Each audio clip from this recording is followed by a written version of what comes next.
Why in 1995 would Nelson Mandela say our freedom is incomplete without the freedom of the Palestinian people? If you think that we act in support of Palestine because of elections this year, you don't know South African history. You don't know the history of liberation and struggle. We didn't meet the Palestinian people on October 8.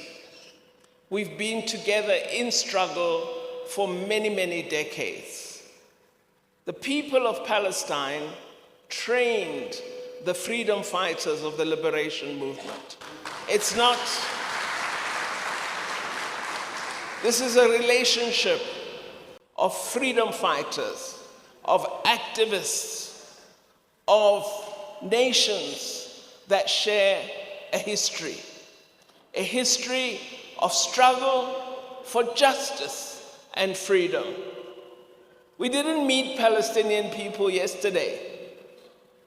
Indeed, you are right, Molana, we are dealing with the geopolitics of today. There's a fierce fight going on because unipolarity and hegemony has been allowed to go on for too long. And now with BRICS, with China emerging, unipolarity stands challenged. And the fight against multipolarity is going to be fierce. So we need to support organizations that support multilateralism and a world where different ideas can thrive and live side by side. But we are fighting a big geopolitical war. And this is the moment where the South can take its place properly in the global geopolitics.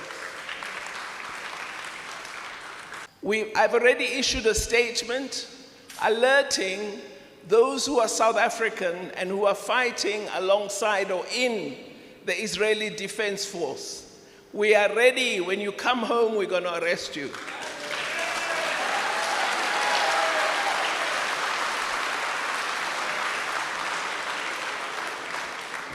We have decided to bring videos on something nobody talks about: African politics, economy, and increasing power. Here's a reminder to please like and share the video and subscribe to our channel to watch more videos on Africa's geopolitics, economy, and changing landscape.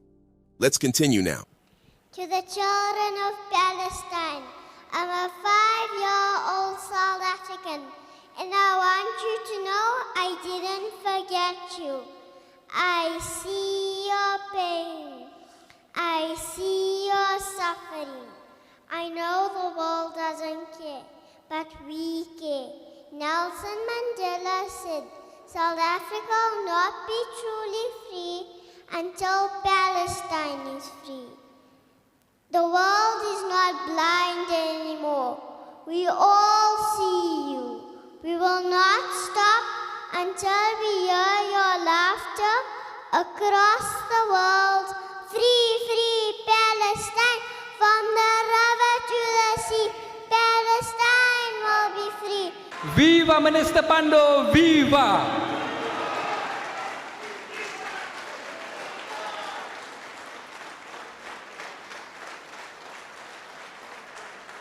Let me invite Minister Naledi Pandor to the stage. Let me also invite the Gauteng Premier Panyaza Lesufi, to the stage. Let me also invite the Reverend Frank Chikani to join us here on stage. And finally, let me invite the Comrade Fasia Hassan to also join us on stage. Thank you very much.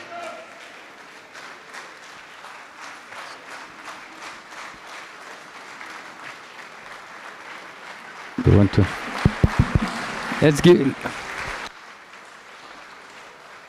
1, 2. Shakil, 1, 2. So I know we're all quite excited. I'm going to ask the first question to the Minister, and then we're going to make it a little bit more organic from there. Minister, the talk of the town is the ICJ preliminary ruling, and of course, apartheid Israel's inability, or let's just say decision not to implement those preliminary rules. What are we able to do as the international community and as South Africa, who's brought the case before the ICJ? Over to you, Minister. Thank you very much, Fasiha. Allow me to say Assalamu alaikum wa rahmatullahi wa barakatuh to everyone who's present here today. What we have done as South Africa is go to the International Court of Justice, which is the premier global court, one of the institutions of the United Nations, which has the mandate of addressing global disputes and adjudicating them. The court is composed of 17 judges from all regions of the world, and it essentially supervises international law. International law is codified in a number of conventions and protocol. We have a convention on the crime, on the punishment of the crime of genocide. And it is this convention that we utilized in applying to the International Court of Justice. There were two things that we wanted. The first was for the court to agree with us as the government of South Africa. I want to make it clear, if President Ramaphosa had not led this process, we would not have gone to the court.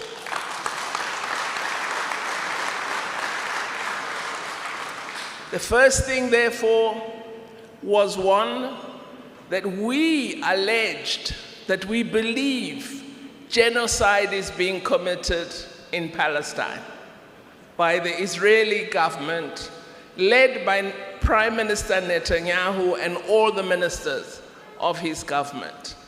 And we set out our case very, very cogently. The second matter that we wanted the court to address was to provide what we called provisional measures. These are in the convention, which measures are directed at protecting those who are under harm from further harm by a state. Only states approach the International Court of Justice, and states are responsible to act in terms of the conventions if they've signed on to them. One of the first signatories to the Convention on Genocide was the State of Israel. So it's a state party to the convention. And we as South Africa are also a state party. So we took Israel to the ICJ. The ICJ ruled that from what we presented, and if you listened to their judgment, you would have seen they went far beyond what we presented as evidence. They did their own research, and they found that in their view, it is plausible that genocide is being committed.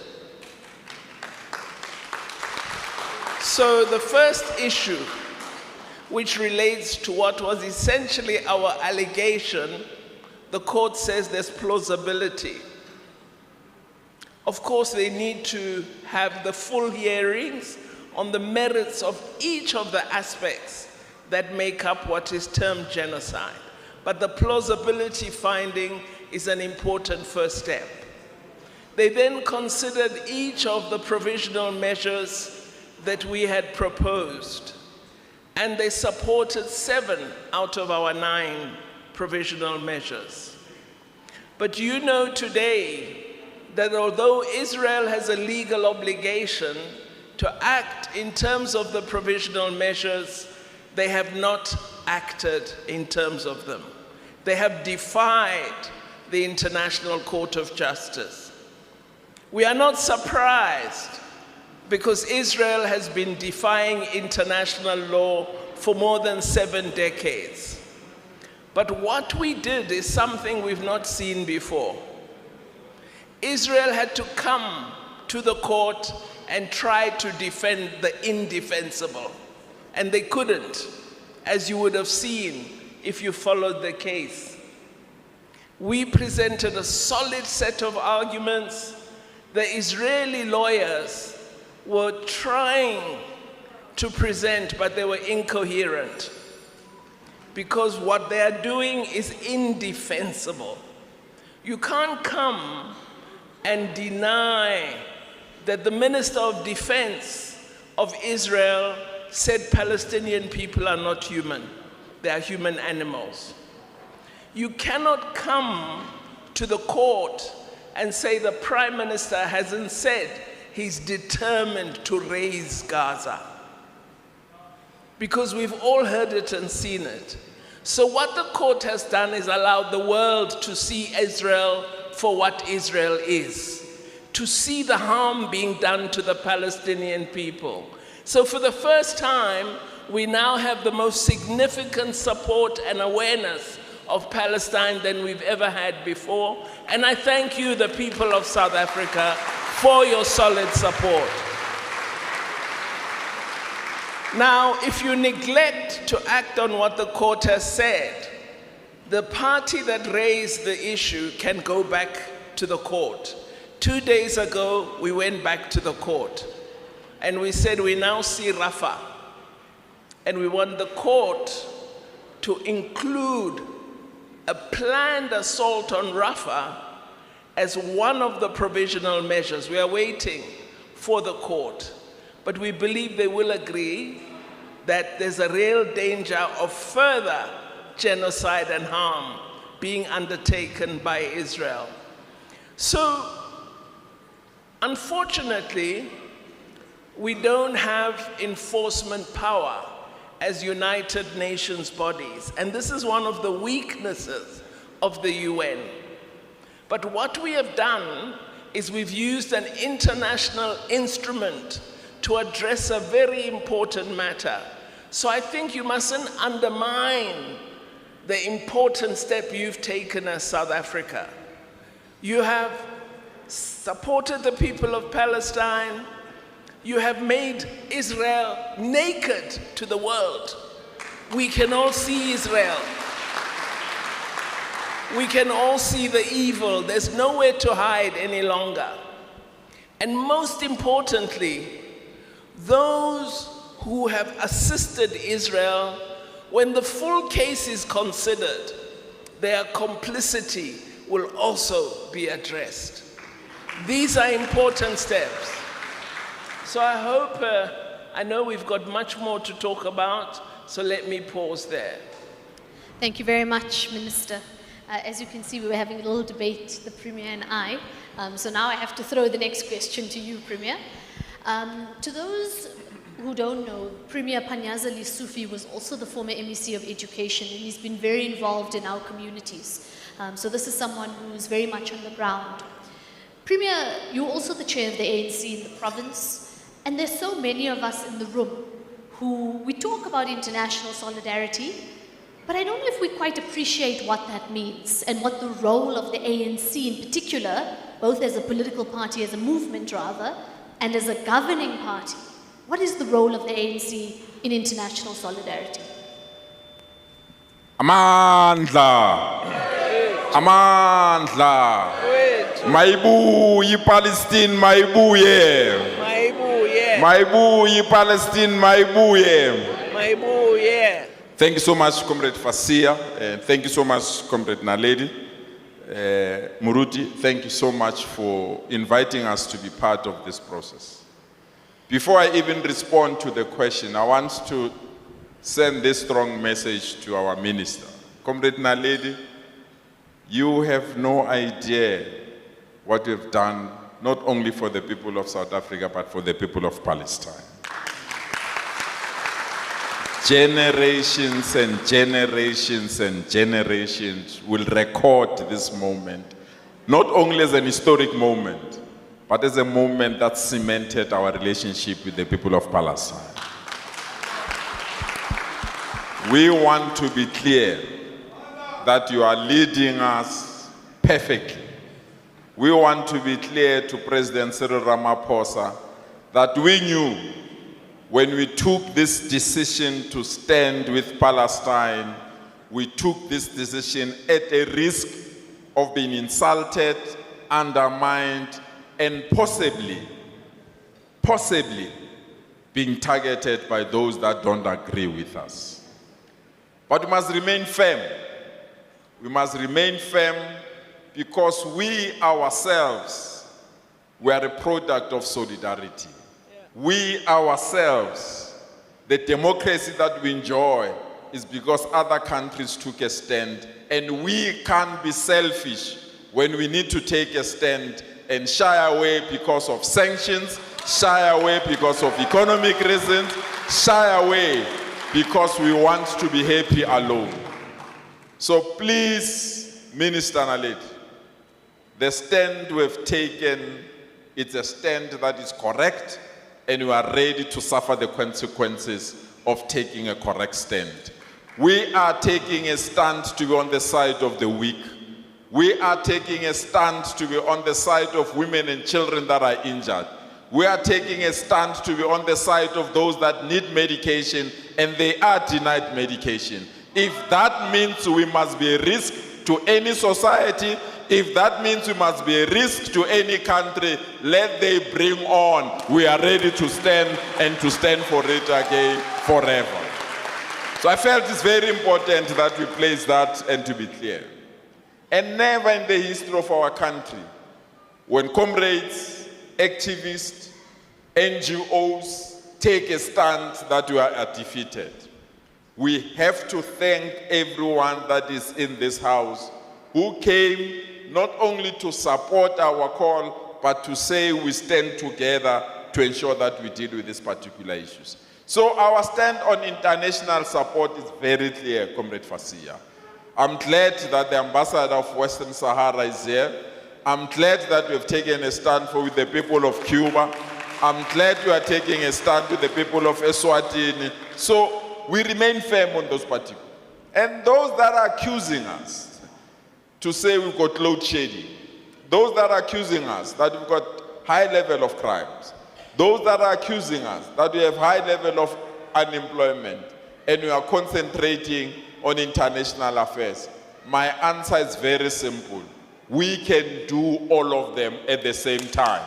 We can't leave any other thing on the basis that other things are not going well. It's just like us when your neighbor has been attacked by criminals.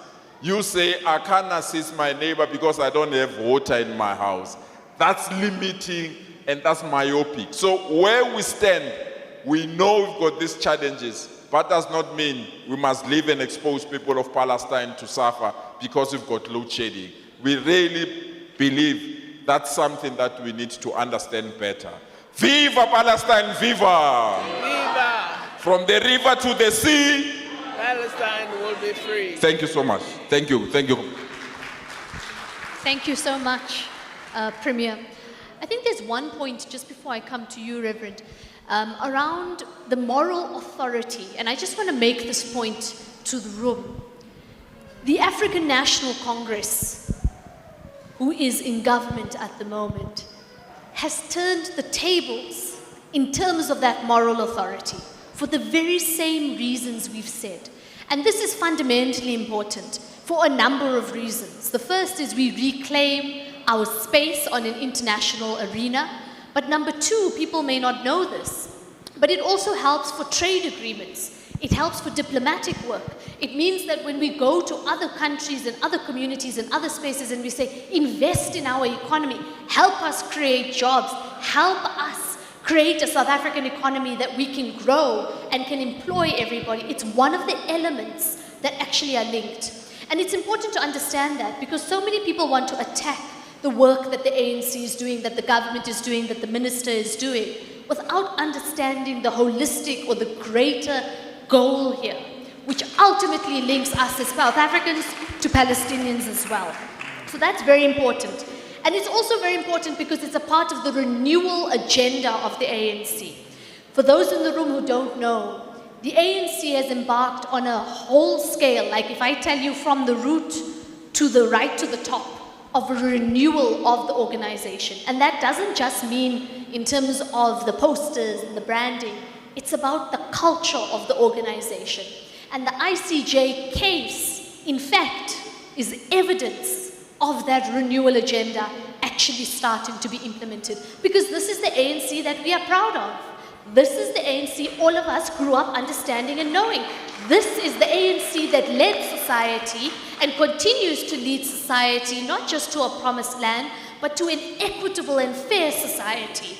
And that's one of the reasons why this particular ICJ ruling is so fundamentally important. I'm so sorry, Comrade Frank, but I had to add in something there. This is Comrade Frank Chikane. I know when I was introducing you to the team earlier, there are many in the room who said we know you from our UDF days, from the United Democratic Front. When the ANC was banned and we were unable to openly fight apartheid, we had to create different types of organizations or umbrella bodies. And Comrade Frank Chikane is a senior leader of the UDF, and in fact, not myself, but you owe your freedom to the people sitting on this stage. And I want us to give them a round of applause, because we would not be in this democracy had these leaders not fought at a time when it was unpopular to do so. Unpopular to do so. And they stood up against apartheid South Africa in the same way they are standing up against apartheid Israel. Reverend, I want you to talk about your recent trip to Palestine. So many of us get a little bit bogged down. We think it's only a Muslim issue. You know, we know it's a humanitarian issue. I want you to speak to that. But there's a very important thing, Comrade Frank, and that's why I mentioned the UDF. So many people, not just in South Africa, all over the world, they feel helpless. You know, we're seeing on social media, on Instagram, on TikTok, the horror, the pain. What can we do as people, just as human beings? What can we do to support the cause? Well, I will also start elsewhere. It's actually an experience to come back to Lodiam. We did lots of work with the people of Lodiam during the UDF days. And I'm pleased to be here again with you. Two things I would like to say about the Premier and the Minister before I talk about the visit. I just want to say, Premier, thank you for saying we must do both. But I think you didn't tell them that you are doing the other thing. And I hope that we'll hear more about the fact that you are dealing with the electricity crisis, you are dealing with the challenges that people are facing in this country. And I think it's our responsibility to make sure that we deal with those challenges. Secondly, I just want to say, Minister, we just returned from the Palestine. 2 days later, the team was in The Hague. And you submitted the documents. The day the matter was presented in that court, I listened, and I'm sure many of you listened. And I felt that day that I'm proud to be a South African, just listening. And I felt after a long time that actually it's good to be a South African. And that case in The Hague actually reflected what we as South Africans are about. These are the people of South Africa that I know, coming from our struggle, and that what we were doing there was what we are about. And if we behave differently, it is not what we are about as South Africans. So I would like to say, Minister, I feel very proud. I walk tall. And today, when you meet people, they respect you because of what has happened in the court. And I think the world is just excited about what South Africa has done. But I would like to say something else which worries me even more. I normally don't talk elections, but I just want to say these elections come at a critical time when the world will be watching. They want to see whether the people of South Africa support this government. And so it is critical that the people of South Africa go out of their way to make sure that what this government stands for is what we as South Africans are about.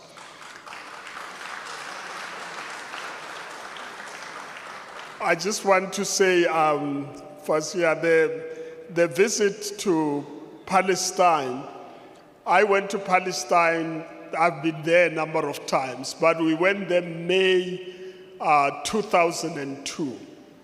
And when we were there, Gaza was under siege and the West Bank was under siege. People were dying at that time.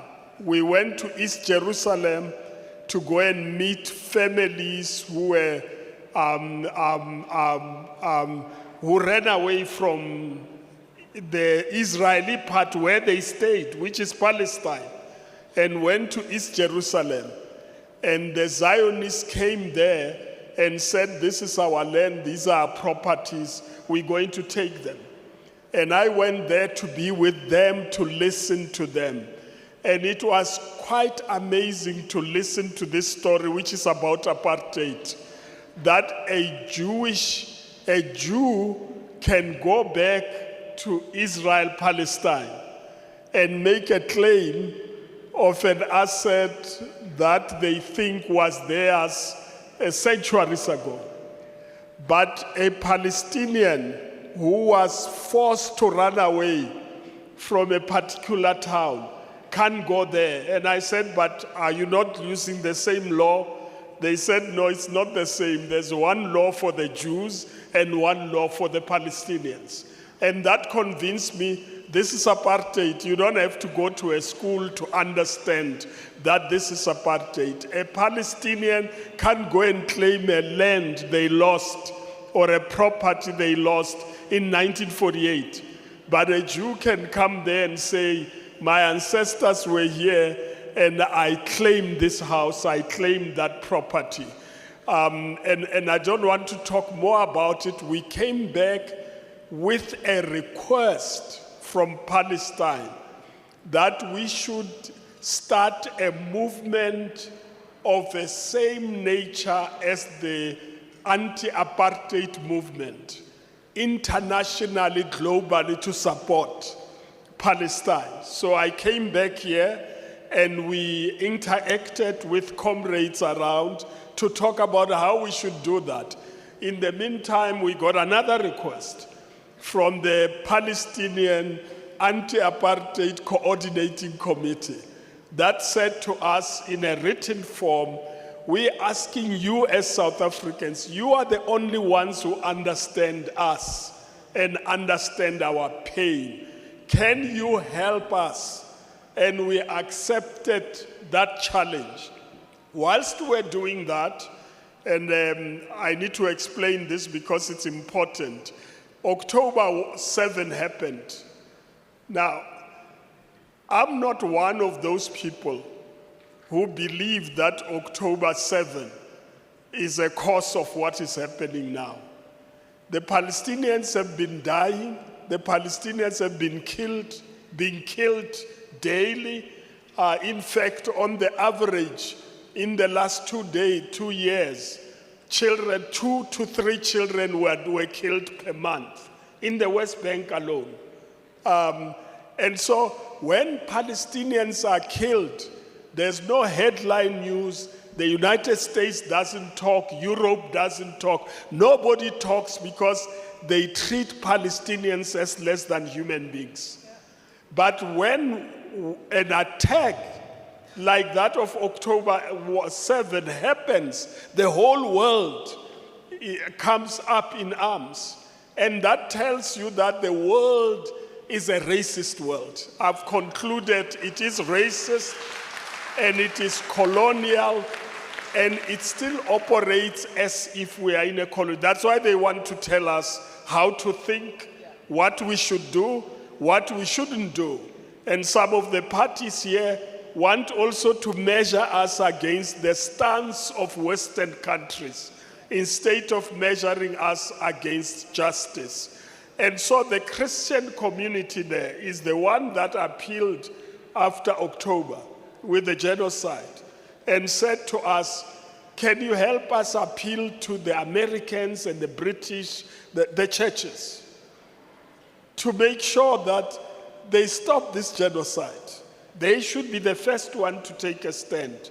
I signed a letter with the patriarch of the Catholic Church in Palestine and sent it to the Western churches to appeal to them, to say you can't ignore this genocide that is being committed there. I haven't got a response up to now. And then 2 weeks later, when we met again, 8,000 Palestinians were killed. And then they said to us, well, the letter hasn't made any difference. Please just come and be with us. Maybe when you are with us, you will understand the pain. And that's why we took the risk, 19 of us, a week before Christmas, to go there and be with the Palestinians. We went to Jerusalem, we went to Bethlehem. It was total siege. I don't have time to explain that siege. And we wanted to go to Gaza, and we could not get a permission to go there. We're prepared to go there and be with the people there. And when you are there, you've never had such an experience of people who are waiting for death. I've never been in an environment where people are waiting for death. In Gaza, in terms of the churches there, they were baptizing people before they were ready because they were preparing for death. And they were giving people communion, all of them, whether you qualify or not, all of them, because they were waiting for death. And when you wait for death, that means that the world has come to an end. And that made me believe that we have a greater responsibility as South Africa and also the international community to stand together and stop this genocide. I thank you.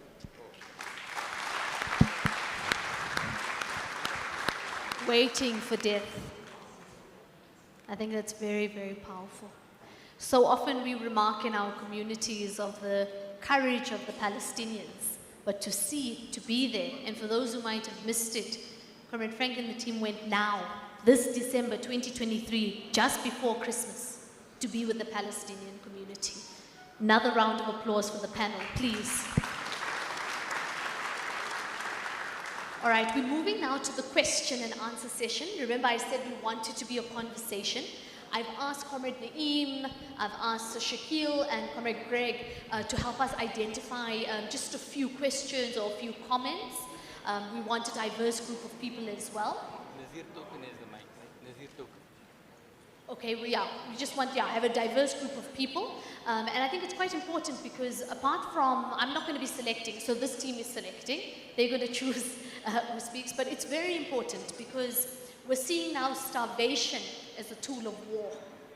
We're seeing, forget a lack of ceasefire, just a complete disregard for international law and the complete impunity of the Israeli regime. And I'm going to keep bringing us back to this. Where to from here? What do we need to do? Right, I think Nazir Token, am I right, has the mic. Right, so have you guys identified people? All right. All right, guys, I need you to be there. Let's go to the community members, yeah? They can come here. Or they can come in the front. Yeah. That's also good. That's also a good idea. Then everyone can see them.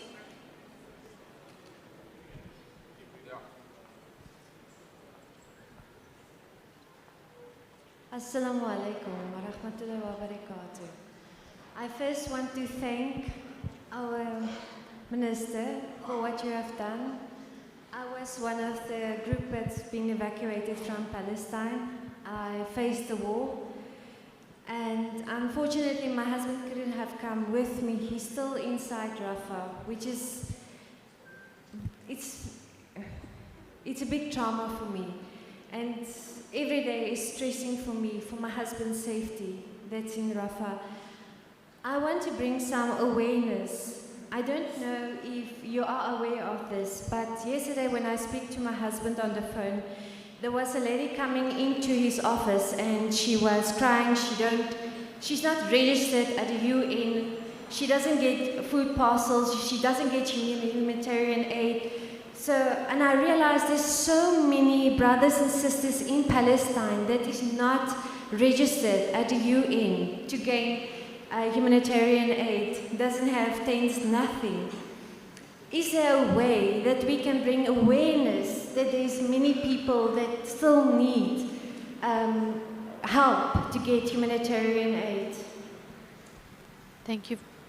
Thank you very much. I don't know if I'm on here. Let's get the second speaker.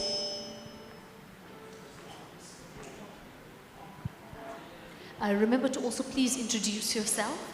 So when the minister and the team answer, it's a little easier for us to answer if we know your name, or perhaps where you're from, or which organization you're from as well.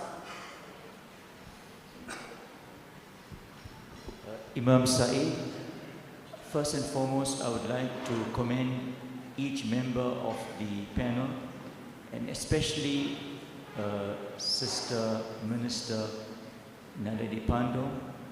You have indeed not engaged Israel for the sake of the Palestinians, but rather for the future of humanity. This is my opinion. Reverend Frank Chakani, we as Muslims believe in the continuity of, or rather we believe in the evolution of religion and religious thought. So in the Bible we read of the Shema. Hear, O Israel, the Lord our God is one God, and we as Muslims believe in the kalima, La ilaha illallah, which in essence is liberational. You cannot be a Muslim yet observe the subordination of another creation of God Almighty. So actually, when you look at this situation, it is basically the ANC trying to bury capitalism in Gaza contextually. And if we do not succeed in basically doing that, you would find that we will be endangering the future human society as a whole. And that is why, just to set the pace for what this actual meeting is all about, the world should understand that a few days ago when Netanyahu stated that it is time to liberate Africa, which means that he has concluded that they have succeeded in Palestine. And he also gave a hint about the dairy industry. And this brings us directly into the economics of South Africa. And remember, the largest dairy institution is Clover, and it has been purchased by an Israeli company. So he gives you a hint that they would like to liberate Africa, and obviously in context with the DA and of course the move to call for the cessation of the Cape from mainstream South Africa, which means that they intend to liberate Africa starting from the Cape. And that is why this election that is going to take place is indeed a great challenge for all South Africans and people of the world. And I hope this would set the tone for us to understand that there is only one way for us to vote, and that is ANC. And the panel should realize that when a certain member of theirs, before a breakaway, went to Polokwane to actually remove one of the greatest, or if not the greatest, president in the freedom years of South Africa, and that is Thabo Mbeki, it set a pace for 2 years for the fiscals to be damaged. And remember, at this moment in time, the Zionists are supporting every force, every political formation against the ANC. And that is why my appeal to our own community and South Africans in general, that the challenge is to save our democracy. And then, of course, we can talk of electricity and the other things. Thank you. Thank you very much to Imam Said. Let's take 2 or 3 more points. Let's also be a little bit brief. If there's a question, get to the question, or that comment in particular, because we want to give enough time to the panel to respond to some of the questions that we are raising. Go ahead, sir.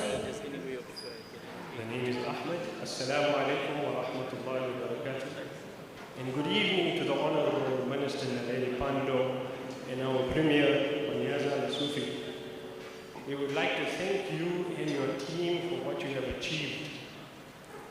And to the Honorable Minister, you as a noble and honorable woman have shown more courage and bravery than all the coward and impotent dictators installed by the West, who are ruling the Arab lands through Western policy ever since the 3rd of March 1924.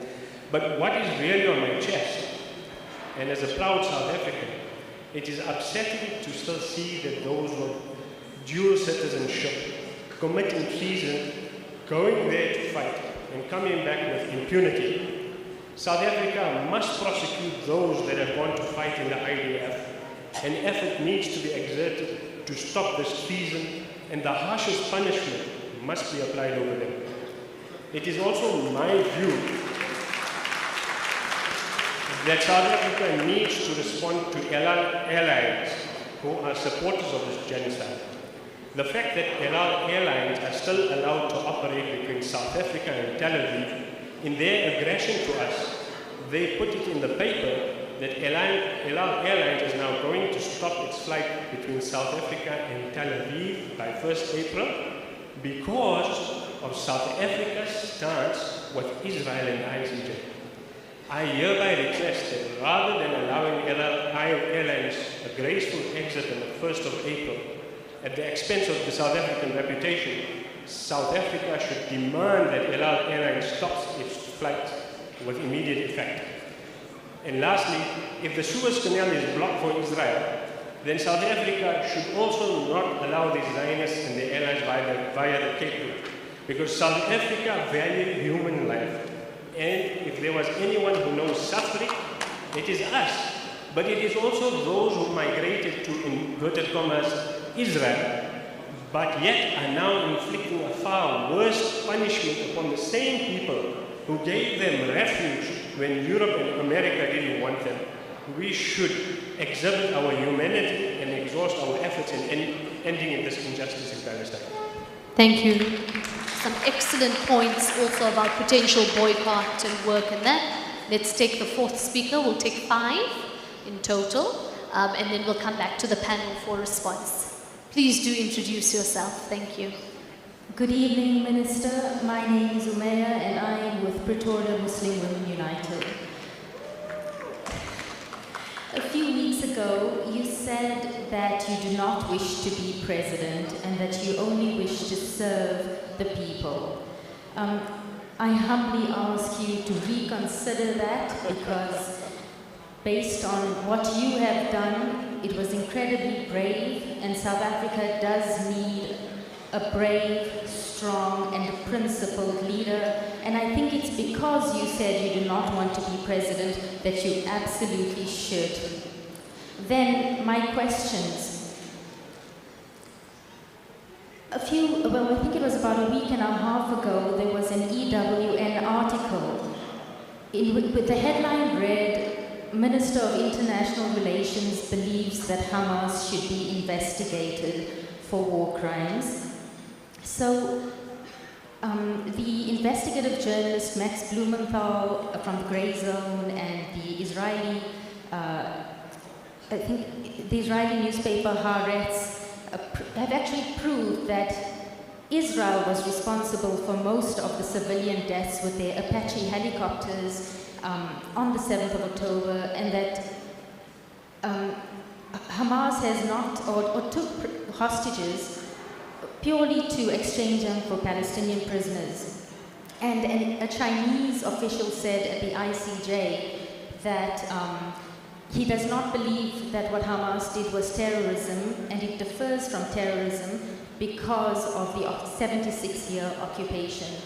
Can you please enlighten me and explain, because I'm by no means an expert on any of this, as to why they should be investigated? And then, following on from a previous speaker regarding Cape Town, how do we prevent Cape Town from turning into Little Israel? And I'm not just speaking about votes. I want to know from a practical perspective, economically, and what can we do to prevent Zionists who are running away from Israel because they're scared of dying, or whatever their reason is. How do we prevent them from taking over Cape Town? Thank you. Thank you, Sister Humaira. Let's take that last question. Right at the back. It's nice that we're also going to spaces where, you know, because we can't see as far back, so it's nice to hear some thoughts and ideas. Over to you, brother. Assalamu alaikum wa rahmatullah to everyone in the room. Greetings to the panel as well. The question that I have to pose towards the panel is that how do us as supporters of the decision of the government of South Africa to take the state of Israel to the ICJ answer the questions of those who are against the decision by saying this is just a stunt by the ANC as the elections comes up? And I think this is a valuable question, as many of us within the youth that stand for Palestine and stand for humanity as a whole are speechless at times when it comes to answer this question. Just to introduce myself, as the host of the panel did ask, my name is Mudassir Ali, and I'm the president of the student wing of the Islamic Medical Association of South Africa. Thank you. Thank you very much, Brother Mudassir. And actually, it's a very important question. One of the things we said when coming here is we were not going to run away from the difficult questions. We were not going to run away from issues in the community. We're going to tackle them head on. We're going to be open. We're going to be honest. And I'm very grateful for that question, Brother Mudassir, because it is something that has been spoken about. And we are very happy, and we're going to deal with it very openly. Minister, would you like to take a stab? Yeah. Thank you very much for all the questions.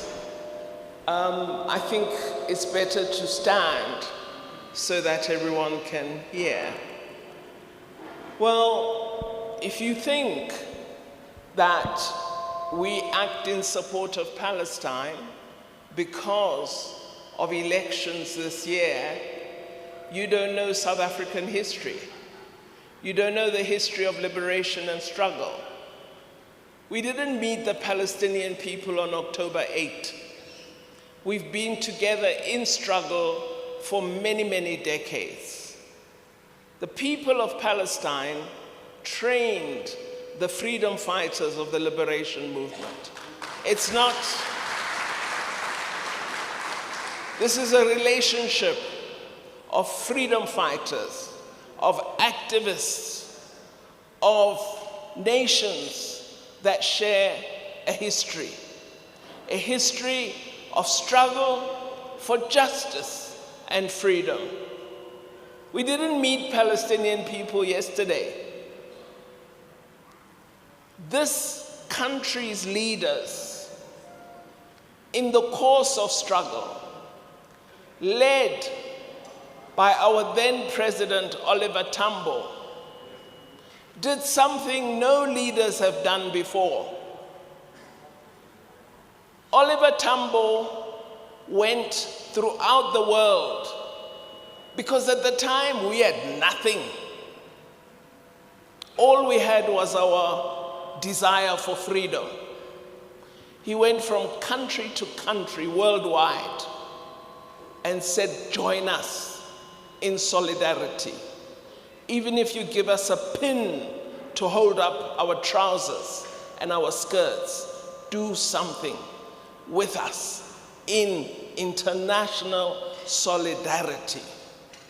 The concept international solidarity was coined through the work of Oliver Tambo as a facet of struggle, as one of the rungs, one of the principles of struggle, that wherever oppression might occur, whichever corner you live in, if you can act in the interest of those who suffer injustice.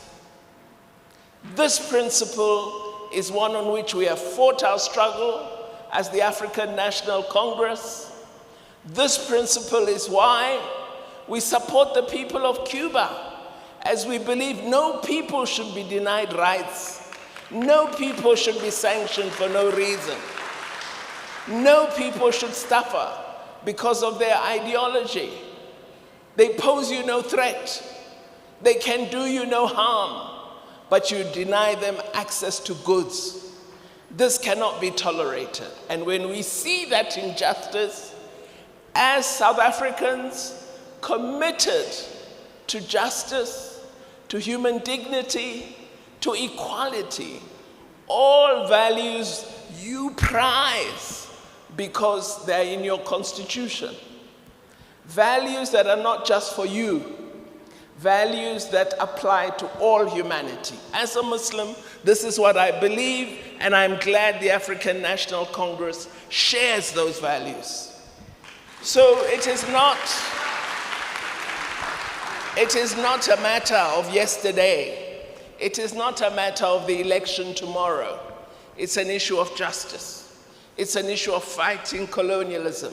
It's an issue of fighting racism. It's an issue of fighting occupation. It's an issue of upholding the Charter of the United Nations, which says every nation deserves their sovereign integrity. The people of Palestine deserve their sovereign right to their land.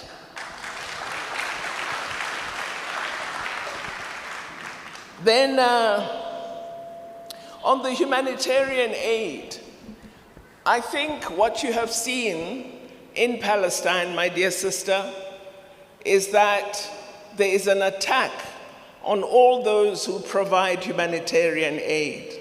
The allegations against the workers of UNRWA, which are allegations that have been made for many years, and where we've not seen a single shred of evidence being provided. This is all an attempt to ensure that the people of Palestine are denied basic goods and services. So what we should advise is that the persons you refer to should approach the remaining UN officers for assistance. We are also working with non-governmental organizations in Palestine, in Gaza, in the West Bank. And so we should approach those organizations that are human rights organizations that will be able to direct people to where there is assistance. But what we all have to fight for here, and I've asked this everywhere I've spoken, if you have a few hours, could you take your time and just make a poster? The poster should read, "Stop Genocide," and go and stand outside 5 embassies There are 5 primary supporters of Israel. I'm not going to name them for you. You must do your work. As the women in black did for us when we were fighting apartheid, stand up and petition. Stand up and protest. Stand up and be visible. Don't only come to this dinner. Be visible in support of the people of Palestine. Be visible. Sign a petition. In Cape Town, I said they want to destroy UNRWA. Let's make sure we provide funding for it. I said this at the mosque, and alhamdulillah, our people have come forward. We've got money, we will send it to the comrades. So let us not just be visible in a protest march or in a meeting. Let's just take 10 of us, not many, and we say, today on Monday, for 2 hours, you'll be at this embassy, you'll be at that one, you'll be every day. It pinches that visibility. But our silence allows injustice. So let us stand up. Indeed, you are right, Molana, we are dealing with the geopolitics of today. There's a fierce fight going on because unipolarity and hegemony has been allowed to go on for too long.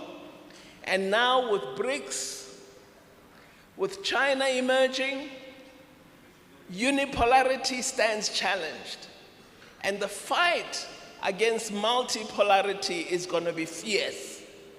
So we need to support organizations that support multilateralism and a world where different ideas can thrive and live side by side. But we are fighting a big geopolitical war. And this is the moment where the South can take its place properly in the global geopolitics. Then I've already issued a statement alerting those who are South African and who are fighting alongside or in the Israeli Defense Force. We are ready. When you come home, we're going to arrest you.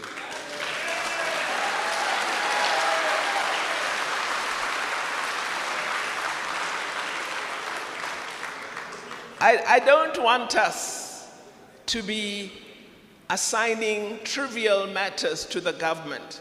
I believe there are roles the government should play.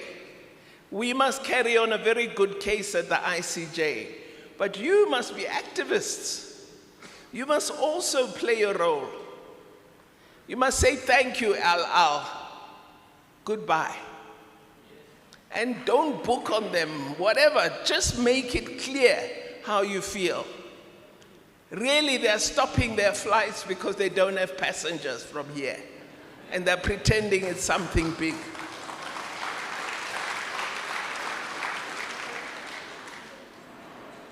I'm going to ask you, because here in Erasmia and Laudium, I know many of you are significant business people. I want to ask you, join your country in building your country's economy. Lots of you are investing all over the world, but you're not investing capital in your country, and we need it desperately. We need to create jobs.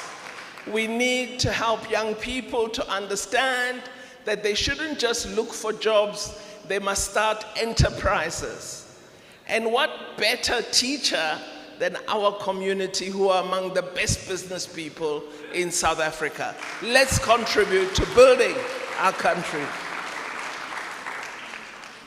Today is the last time I want to say this. I fully support President Ramaphosa. I'm so glad we've got a president who's determined to fight corruption, and I will stand with him. I will stand with him. have no interest in being a president. I think it's the worst job in the world. As I've said before, I love serving the people. I'm a public servant, and I'm happy to remain as a public servant.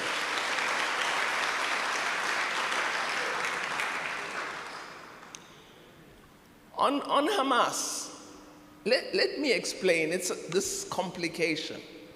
Firstly, the policy of the ANC and government has always been that we support a two-state solution. That Israel and Palestine should be two nation states living side by side in peace and security. In the final analysis, however, what eventually obtains will be determined by the people of Palestine, right? Very, very important that we recognize that. Just as we determine the course of our own history, we must allow Palestinian people to do the same. But it's also important that I say to you, in terms of our foreign policy promotes peace and negotiation. And I cannot criticize Israel for killing women and children brutally, and then say I praise Hamas for holding innocent Israelis hostage. We can't do that. You can do it. You are an activist on the ground. I'm a member of a government, remember. I, as the government member, cannot be saying that. Don't expect me to say what you say. Don't. We are different. I represent all of South Africa. You can represent a small grouping or a large grouping, but I have a responsibility to ensure that I reflect the full policy of our country. And I do think that I worry, I've said this to my friends, that I am concerned that the Palestinian people have been left in the most terrible position to be exposed to such danger and harm. But I know that the Palestinian people have suffered for so long that they're prepared to resist until the end, and that is important. So we will stand with the Palestinian people, we will be guided by the Palestinian people, but I cannot, as a South African, say I go with Fatah, or I go with Hamas, or I go with faction group C of PLO. I cannot. What I am concerned about is, as part of the government of South Africa, I should continue wherever I am to support this important struggle for the just freedom and rights of the people of Palestine. And I'll do that wherever I am.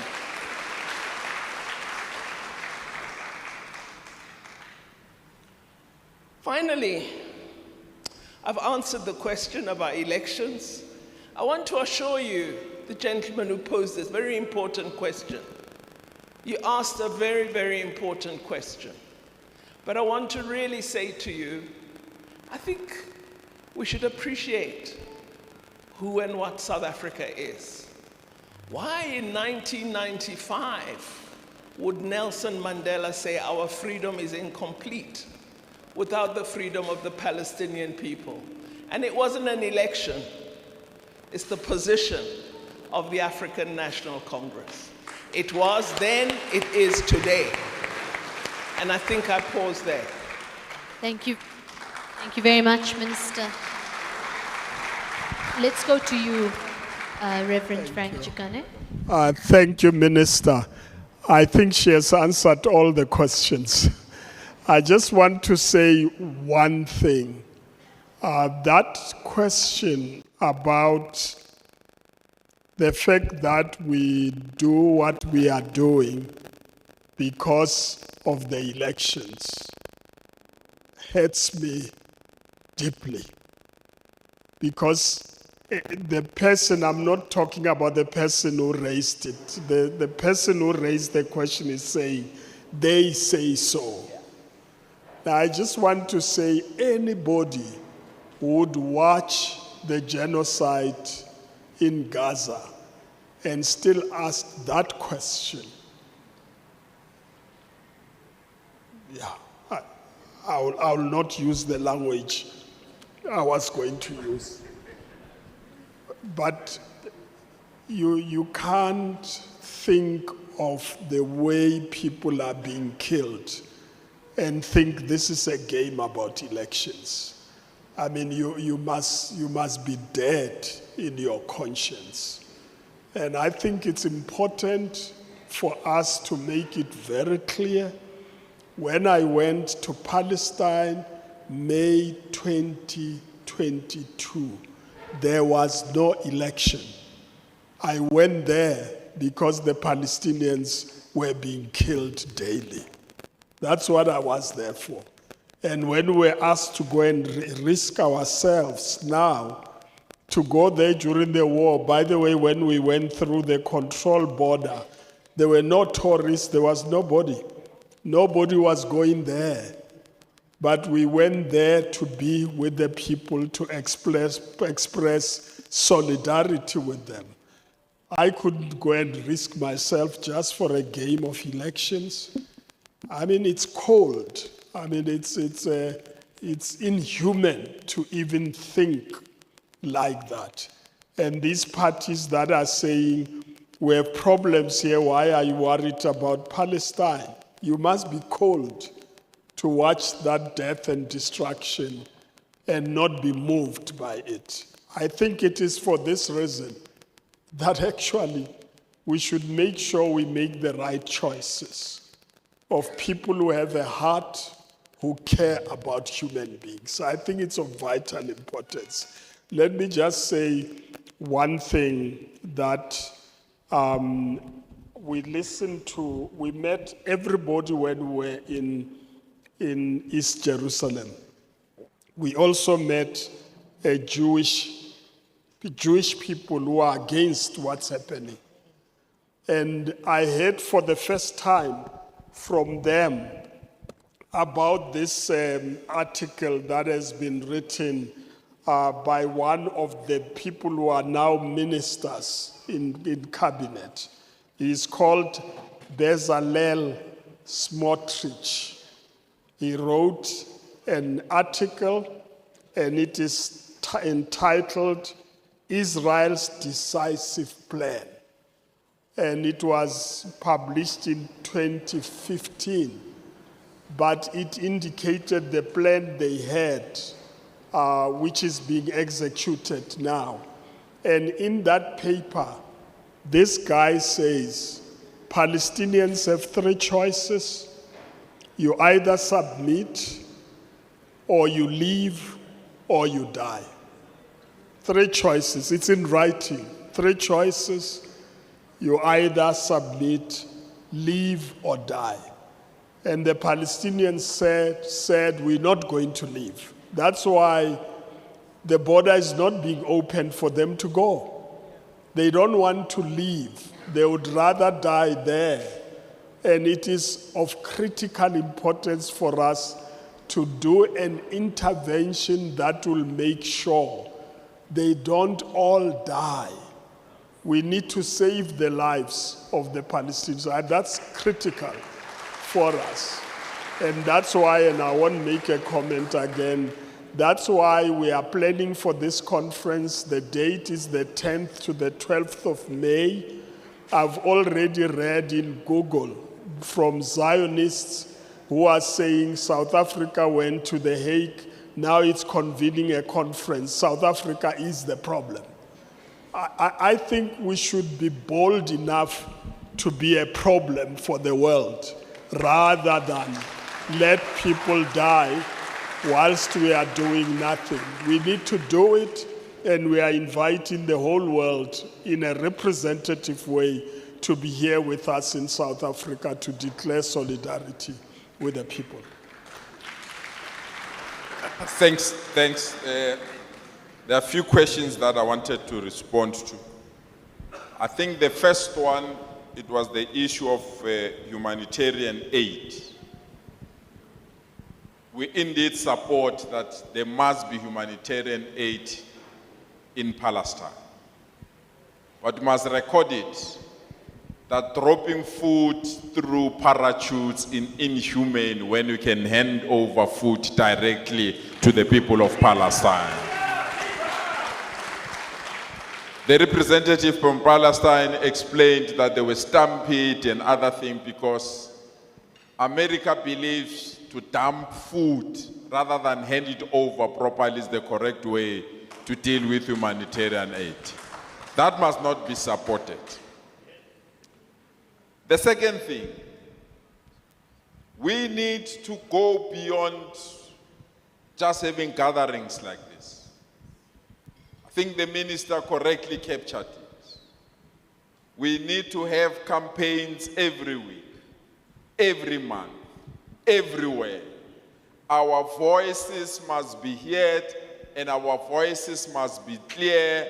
Cease fire immediately and liberate the people of Palestine. That should be our approach. But there is something that we need to start as South Africans, especially here in our province of Gauteng. The chief warlord of Israel,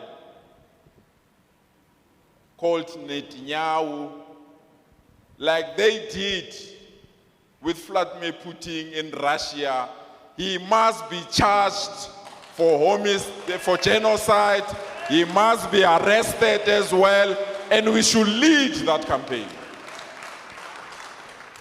And we should further lead the campaign to boycott all products that are coming from Israel, and we must be outside the shops that are promoting this to stop this, because we are capable. But I want to send a message to people of Palestine, the representative of Palestine that are in this house. Betrayal from our side is not an option. Count on our support, not for today, not for tomorrow, but forever. There is a story that I normally share, and I like this story. I'm told when birds are playing and someone shoots one bird on the leg, all other birds will surround the limping bird so that the enemy does not know which bird is hurt. And all of us, we should surround the people of Palestine so that the enemy does not know who to kill, and they must kill all of us if they want to kill the people of Palestine. Thank you so much. Amanda. Thank you very much, Premier. I know I'm cognizant of time. I just want to quickly deal with the question about Cape Town. I think Sister Humaira asked that, and it's a very important question. For those who can't remember, it's how do we prevent Cape Town from becoming a little Israel? There's a few important things that we can do, hey, and we're not helpless in this particular situation. Cape Town is a part of South Africa, and they will always be a part of South Africa. We have a role to play as the community to ensure that the Muslim community in the Western Cape does not vote for a Zionist party, for a racist party, and for a party that actively supports apartheid Israel. And if you weren't sure who that party is, it is the Democratic Alliance. So there is no freedom-loving, justice-fighting person who can in their good conscience still vote for the Democratic Alliance. And we must ensure that in the Western Cape, we bring them down below 50, because it is possible for us to take that province away from them. And it is fundamentally important, not just because of Palestinians, but because of the people in the Cape Flats, the people in Khayelitsha, the people of color and the black people in this country, and I say this blacks in general, because I include Indians and Khaleds in that, who have been left behind in the Western Cape because they were born on the wrong side of the mountain. Because if you are not white in the Western Cape and you are not white in Cape Town, Your lived experience is fundamentally different. It is a type of apartheid. And we must call it out, and we must ensure that our family and our friends in Cape Town and in the Western Cape vote for the ANC, because that is the only way we can prevent that from happening. Remember also, boycott, divest, sanction. We're all within our powers to do that. We ensure that we support the boycott list. That's fundamental. And very, very importantly, we have a rally on the 25th of May that we will be hosting in our province of Gauteng. It is so important as a show of power, as a show of solidarity, that we are all there. Naeem and the team, we want the Palestinian flag at our rally. We want the whole world to see that we unashamedly support the plight of Palestinians, and we unashamedly will continue to do so after the 29th of May 2024, when we usher in an ANC-led government. Amandla! Amandla!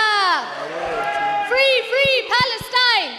Free, free Palestine! Free, free Palestine! Free, free Palestine! Pansi aparte Israel, Pansi! Pambili, freedom, Pambili. Thank you very much. We're going to stay on the stage. There's just one or two very quick things. I promise you food's coming. Please don't eat the centerpieces. That will be an additional cost for us.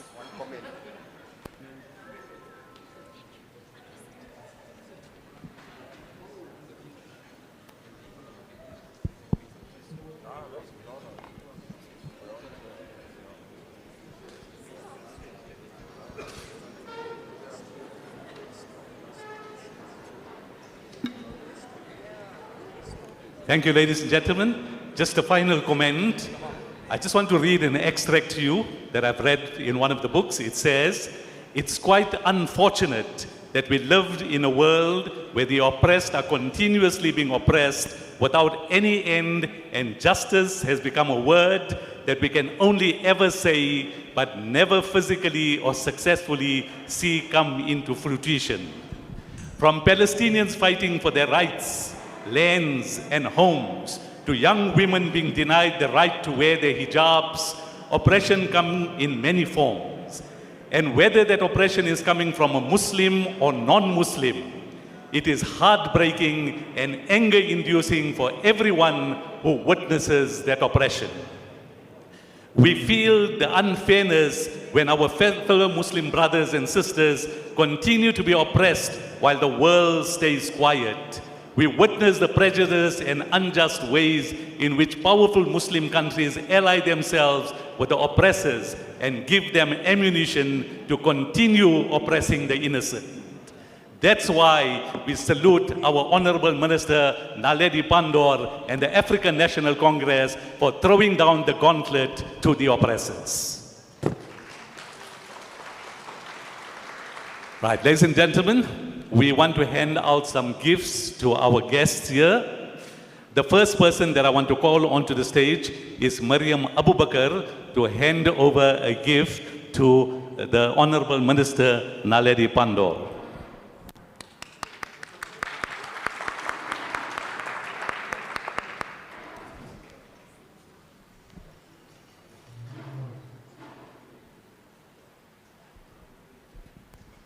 Assalamu alaikum.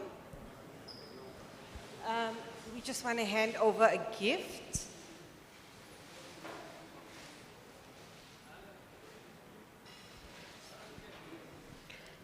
I'm going to use this quick opportunity while the gift is coming out. Am I on? Am I on? Okay, great. After the gifts, we're going to do something that's going to be quite important. After the gifts, I'm going to ask everybody to stand up, and we're going to do another round of Free Palestine, and we'd like that for our content for media as well. So we'll do that just after the gifts. Thank you. Minister, this is for you. This is a painting that was painted by members of a group called Artillery. Artillery has been doing murals in Pretoria in solidarity with Palestine. But this is also being given to you on behalf of the Pretoria Muslim Women's United.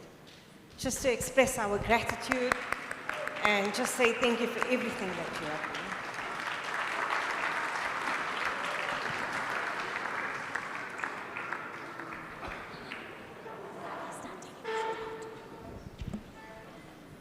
Thank you. Another gift going the way of Honorable Naledi Pandor is from Brainy Bretts. Can I please call Zaida on stage to make the presentation?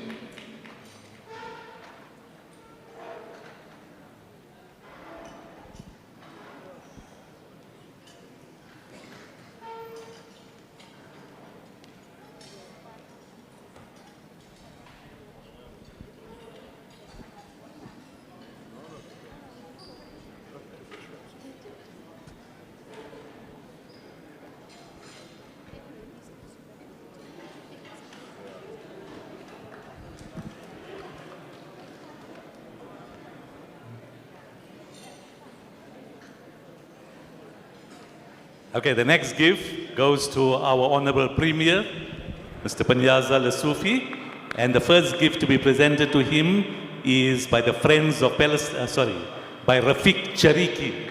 Rafiq Charikchi.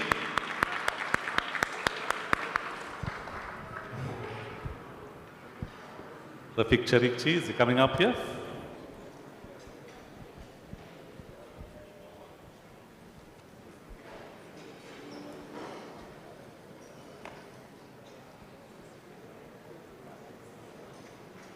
Oh, there he is.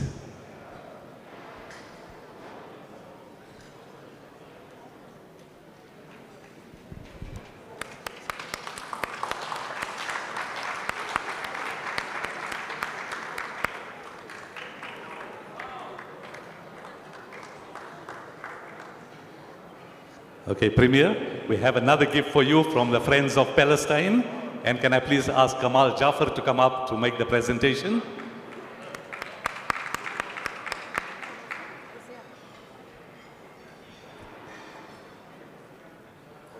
You wanted your t-shirt. Yes. We made it while you were here. Oh, thank you. I'll wear it tomorrow. Oh, thank you. I appreciate it. Thank you. Thank you. Thank you. And the final gift we have is for Reverend Frank Chikani. Reverend Frank Chikani, I must tell you, in the days of the UDM, you were the most admirable person, you together with Ellen Busak. It was a great pleasure to listen to the two of you on stage. Can I please ask Ziad Suleiman on behalf of his mother to present a gift to Reverend Frank Chikani.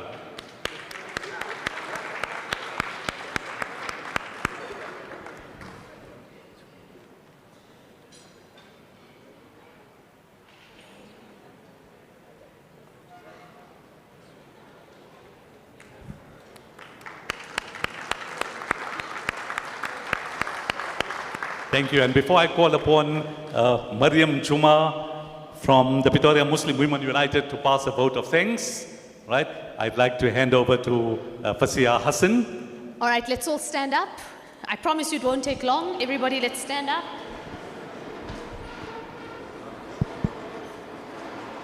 Hello, hello. Amandla! Amandla! Awetu! Awetu! Long live Palestine, long live!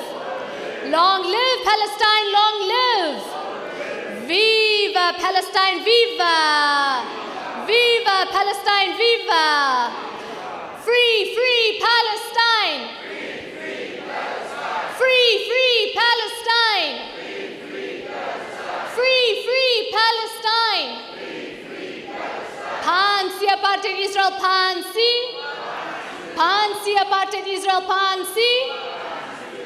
Thank you very much. You may now take your seats. Thank you. Maibu, ye Palestine, Maibu, ye. Maibu, ye Palestine, Maibu, ye. Amandla, Amandla. Right. Do you want to watch more videos like this one? If yes, subscribe to our channel and press the bell icon next to it. We have decided to bring videos on something nobody talks about: African politics, economy, and increasing power. Thanks for watching, and until the next video, stay tuned. Tell us what you think in the comment section. Like and share the video, and subscribe so that you don't miss any of our African videos. It's the best way to support us.